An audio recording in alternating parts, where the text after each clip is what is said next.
बिस्मिल्लाहिर्रहमानिर्रहीम। अस्सलाम वालेकुम। आज दश्त तन्हाई का आखिरी पार्ट लेकर हम आपकी खिदमत में हाजिर हैं।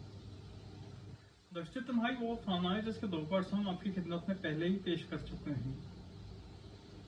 इस हालत में मेरे वालिदैन ने वही किया जो एक बेटी के वालिदैन को करना चाहिए। जब ने मुझे बदनाम करवाने की धमकी भेजी तो उन्होंने मेरे रिश्ते की तलाश शुरू कर दी।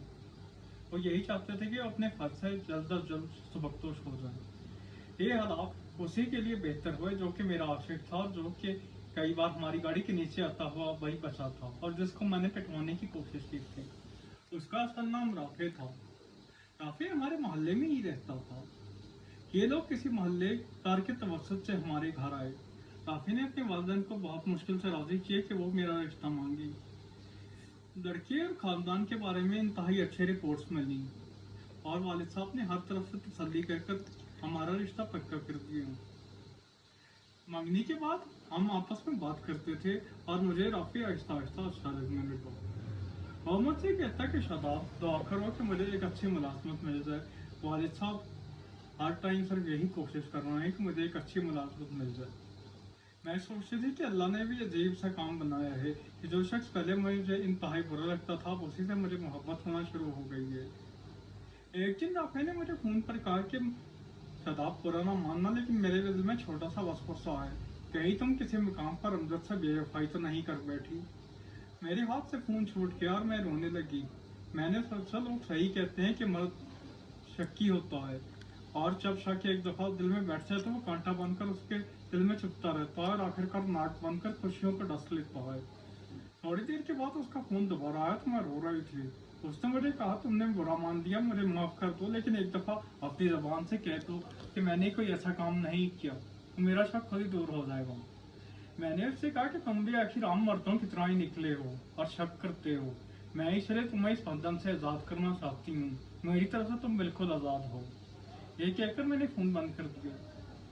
इस वाक्य के ठीक आधे घंटे बाद राफी और उसके वालिदैन हमसे माफी मांगने आए। उन्होंने अपने बेटे की तरफ से मुझसे माफी मांगी। बड़ों का इस तरह माफी मांगना मेरे लिए बहुत बड़ी बात थी।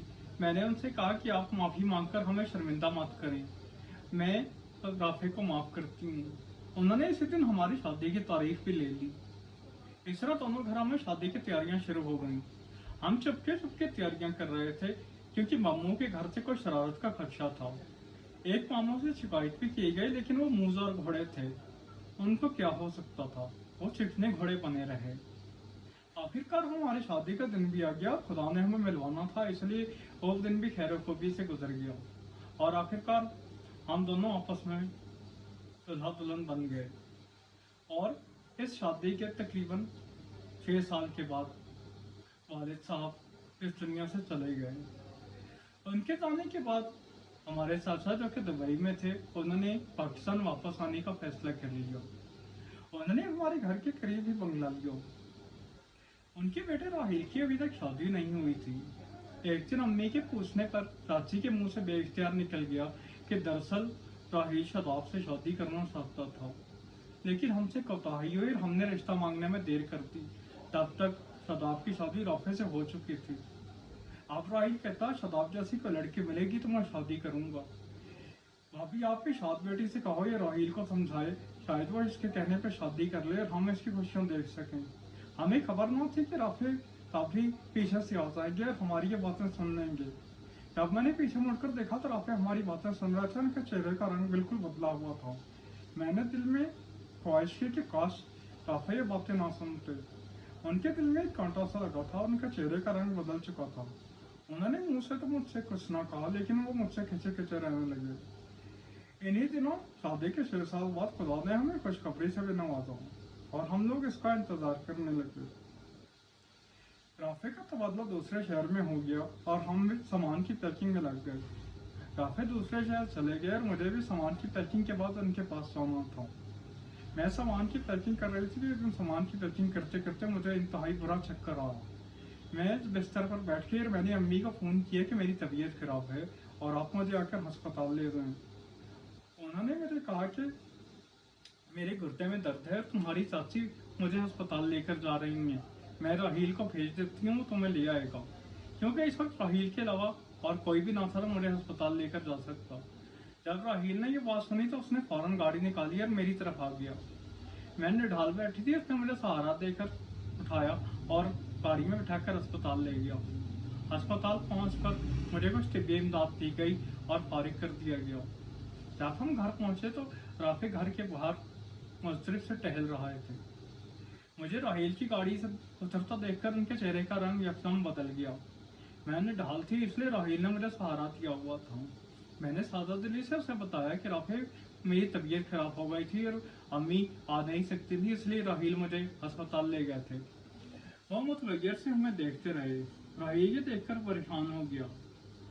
उसको राफी ने घर में आने का भी नहीं कहा और वो बाहर से ही खुदा हाफिज कहकर चला गया। जब घर के अंदर पहुंचे तो राफी मेरी तबीयत का पूछने के बजाय मुझ पर बरस पड़े और कहने लगी हमने ठीक कहता था कि शादाब और राहील असल में शादी करना चाहते थे, लेकिन शादाब के वालिदैन ने इनकी आरज़ुओं पर पानी फेर दिया। मैं इंतहाई हैरान हुई। मैंने कहा ये बिल्कुल गलत बात है। कहने लगे कि मैंने अपनी आंखों से देख लिया है कि मेरे जाते ही तुम अपने पसंदीदा कजन के साथ अयाशियां कर रही हो। ये एक बीवी के लिए बहुत ही अजीबोगरीब सी बात थी जिसने अपने शौहर के अलावा किसी से मोहब्बत ना की हो। मैंने उसे बहुत समझाने की कोशिश की कि हमारे दरमियान ऐसी कोई भी बात नहीं है, लेकिन वो ना मानी। वो इस उम्मीद के फूल यानी बच्चे को भी अपना नाम देने के लिए तैयार ना थे, और ये एक बीवी के लिए इंतहाई शर्मनाक और अजीबोगरीब सी बात थी। वो बीवी जिसने अपने शौहर के अलावा किसी से मोहब्बत ना की हो। वो मुझे तलाक की धमकियां भी देने लगे। तब अपनी इंसानियत की तौहीन पर मैंने खुद ही अलहदगी इख्तियार कर ली। मैंने सोचा जो शख्स अपने इस बच्चे को अपना नाम देने के लिए तैयार नहीं है जो कि इसका बच्चा है, मुझे ऐसे शख्स का साया भी इस बच्चे पर नहीं पड़ने देना चाहिए। तो मैंने बिल्कुल ऐसा ही किया। मैंने अलहदगी इख्तियार कर ली। आज राफी अपने बेटे की शक्ल देखने को तरसता होगा और मैं उसकी शक्ल देखने को तरस रही हूँ। शायद राफी को अपनी गलती का एहसास हुआ हो। मेरे वालिद साहब ने काफ़ी जगह छोड़ी थी, इसलिए मुझे कभी गुजर बसर में मुश्किल नहीं हुई। लेकिन मैं ये सोचती हूँ कि वो औरतें जिनके पास कुछ नहीं होता और जिनके शौहर महज शक की बिना पर उनको छोड़ देते हैं, तो उन पर क्या गुजरती है। अगर आपको हमारे चैनल पर दिखाई जाने वीडियोस पसंद आती हैं तो आपसे गुजारिश है हमारे चैनल को सब्सक्राइब करें। शुक्रिया।